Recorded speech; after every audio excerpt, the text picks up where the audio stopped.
की ही हल्ला आहे आता लगेच घ्यायचा होता, परंतु हा प्रचंड भ्याड हल्ला झाला। त्यामुळं देशाच्या धर्माचं सुद्धा आपण हित बघितलं पाहिजे। म्हणून आता आम्ही त्याच्यामध्ये असा एक थोडासा निर्णय केला आहे की 29 ऑगस्ट 2025ला मुंबईत आम्ही जाणार।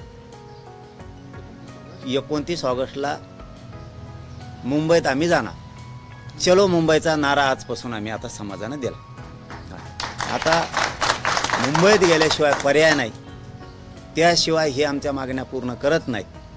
हे याच्यावरती आम्ही आता फायनल निर्णय केलेला आहे की 29 ऑगस्टला मुंबईत आम्ही जाणार। दुसरं, मुंबईत आमरण उपोषण सुद्धा होणार।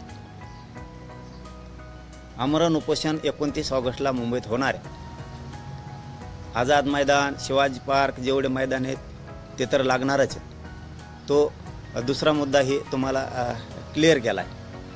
आता मराठा बांधवांसाठी सांगतो, आपल्या मागण्या मान्य करण्यासाठी आपल्यालाही त्या ताकदीने आता उठाव करावा लागणार। जर आपल्या लेकरा बाळाचं डोळे देखता वाटोळं होणार असलं तर शांत बसून चालणार नाहीये। नमस्कार मंडळी, आपण बघत आहोत आपल्या स्वराज्य चॅनलवर मराठ्यांचे चाहते म्हणजेच की मनोज जरांगे पाटील यांनी अजून एक निर्देश दिलेला आहे आणि तो मराठी बांधवांना सगळ्यांना दिलेला आहे। म्हणजेच की अजून एकदा मुंबई येथे त्यांनी मोर्चा काढण्याचा एक निश्चय केलेला आहे आणि तो 29 ते 28 ऑगस्ट या रोजी काढणार आहे।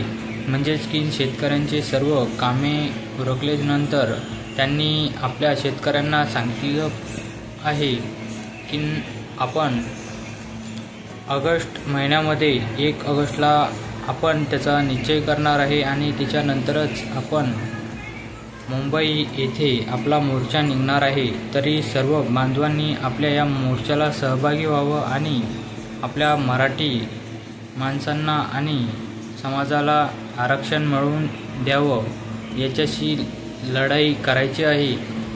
आणि हा मोर्चा आता गेल्याच्या नंतर आरक्षण घेऊनच येणार असंही मनोज जरांगे पाटील यांनी सांगितलेलं आहे। आणि या मोर्चा दरम्यान आपल्याला याबद्दल सर्व जनतेला काय वाटतं हे आपल्या कमेंट बॉक्समध्ये नक्की नोंदवावं आणि लाईक, कमेंट, शेअर नक्की करावं।